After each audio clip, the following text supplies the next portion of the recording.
شرکیہ اعمال سے برات کرنے کے باوجود نماز قائم نہیں کرتے، زکوٰۃ ادا نہیں کرتے، تو ان سے جنگ جاری رہے گی، ان سے جہاد جاری رہے گا، ان سے قتال جاری رہے گا۔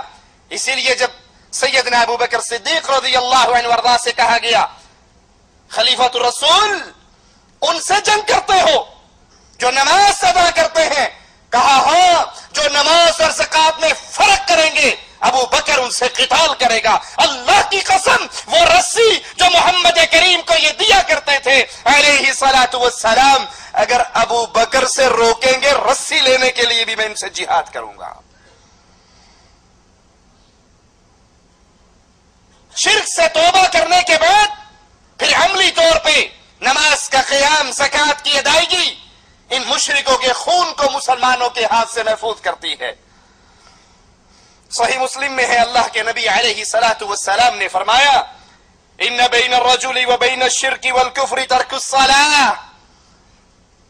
انسان آدمی کے درمیان کفر اور شرک کے درمیان جو چیز کھڑی ہے وہ نماز ہے۔ اگر وادی کفر سے بچنا چاہتے ہو، وادی شرک میں داخل ہونے سے بچنا چاہتے ہو تو نماز قائم کرو۔ اگر نماز قائم کرو گے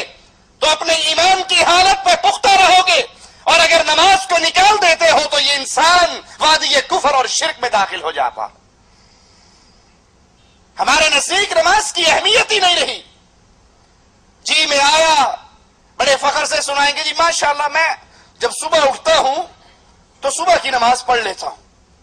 ایک مغرب کی کبھی نہیں چھوڑتا، باقی نمازیں جی بس وہ دوپہر کے ٹائم بقالے کی ڈیوٹی ہے، جب اذان ہوتی ہے بقالہ بند کر کے گھر جاتے ہیں، وہی ٹائم نماز کا ہوتا ہے، وہی ٹائم روٹی کھانے کا ہوتا ہے۔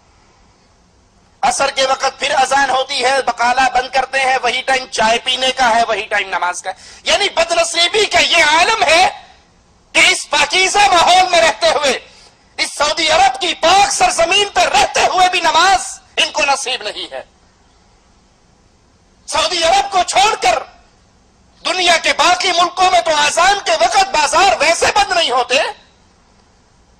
وہاں تو شیاطین انسان کی شکلوں میں اذان کے ساتھ دکاندار کے سامنے کھڑے ہوتے ہیں۔ اب وہ دیکھتا ہے ایک طرف تکبیر ہو رہی ہے، ایک طرف نماز کا وقت ہو رہا ہے، اور ایک طرف اس کے سامنے چند گاہک کھڑے ہیں، وہ ان چند پیسوں کو ٹھوکر نہیں مارتا۔ لیکن اگر انڈیا پاکستان کی کرکٹ ٹیموں کا میچ ہوگا تو گاہکوں سے بھی کہہ دے گا کہ آج فائنل میچ ہے، میچ ختم ہوگا تو پھر آنا۔ اگر کوئی فلم لگی ہے، کوئی ڈرامہ ہے، کوئی الیکشن کے سیٹوں کا اعلان ہو رہا ہے، کون سی پارٹی جیت رہی ہے، میری تنظیم یا کسی اور کی تنظیم، پھر اس کو ہر چیز بھول جائے گی۔ لیکن اگر نماز کا وقت ہے تو اس کے سامنے ہزار بہانے ہوں گے۔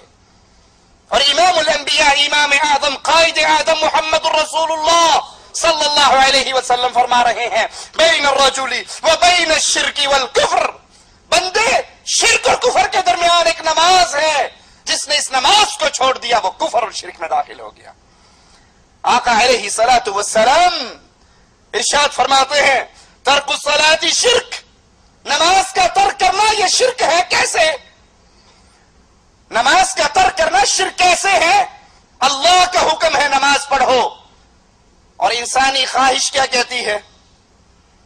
نرم گرم بستر ہے۔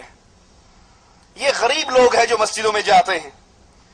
یہ فقراء کا ٹولہ ہے جو مسجد، ہم تو مالدار پیسے والے آدمی ہیں، رات کو دکان بڑی لیٹ بند ہوتی ہے، اب صبح کے ٹائم پہ دل نہیں چاہتا کہ اس گرم اور نرم بستر کو چھوڑ کر اللہ کے سامنے، اللہ کی مسجد میں، اللہ کے گھر میں حاضر ہوا جائے۔ نہیں جانتا کہ جس کا کلمہ پڑھا ہے اس نے فرمایا ہے جب انسان اپنے گھر سے مسجد کے لیے نکلتا ہے، آسمان والا اس کے لیے 2 فرشتے بھیج دیتا ہے جو اس کے ساتھ نور کے جھنڈے لے کر اس کے ساتھ قدم سے قدم ملاتے ہوئے جاتے ہیں۔ یہ ایک قدم زمین پہ رکھتا ہے، ایک قدم اٹھاتا ہے، اس کا ایک گناہ معاف ہو جاتا ہے، ایک نیکی لکھ دی جاتی ہے۔ یہ نہیں جانتا، یہ نماز کا ترک کرنے والا نہیں جانتا کہ اس کے رسول علیہ الصلوۃ والسلام نے فرمایا من خرج من بیتہ متطہرا الی المسجد فاجرہ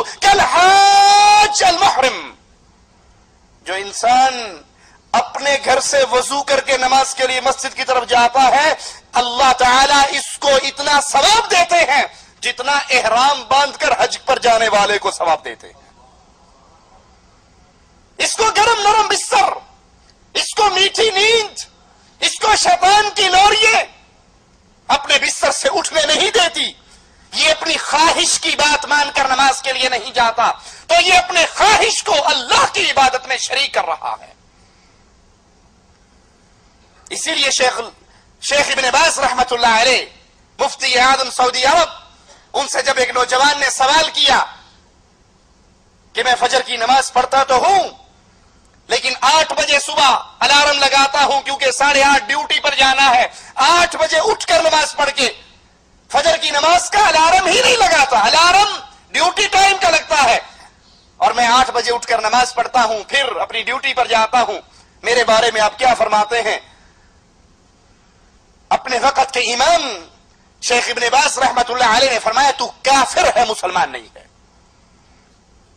کیونکہ تو نے نماز کے اس وقت کو بدل ڈالا جو وقت اللہ نے مقرر کیا تھا، اور تو نے وہ وقت مقرر کیا جو تیری خواہش نے چاہا۔ اور دلیل قرآن حکیم کی اس آیت سے لی، کیا تم نے ایسے شخص کو دیکھا من اتخذ الہہ ہوا، جس نے اپنی خواہش کو اپنا رب بنا لیا؟ سوچئے اللہ کے لیے، سوچئے یہ ماجرا چھوٹا نہیں۔ کتنے ہیں کلمہ پڑھنے والے، کتنے ہیں امت اسلام کہلانے والے، کتنے ہیں محمدی کہلوانے والے، لیکن نماز ان کی زندگی میں نہیں ہے، نماز ان کے گھر میں نہیں ہے۔ بیوی سے اس مسئلے پر تو لڑائی ہو سکتی ہے تو نے سالن میں مرچیں تیز کیوں کی تھی، بیوی سے اس مسئلے پر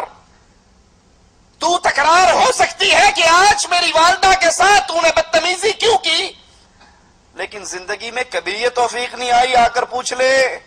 میں نماز پڑھ کر آیا ہوں بیگم مسجد میں اور تو اس وقت سے گھر میں بیٹھی ہے، تو نے نماز کا سجدہ کیوں نہیں دیا؟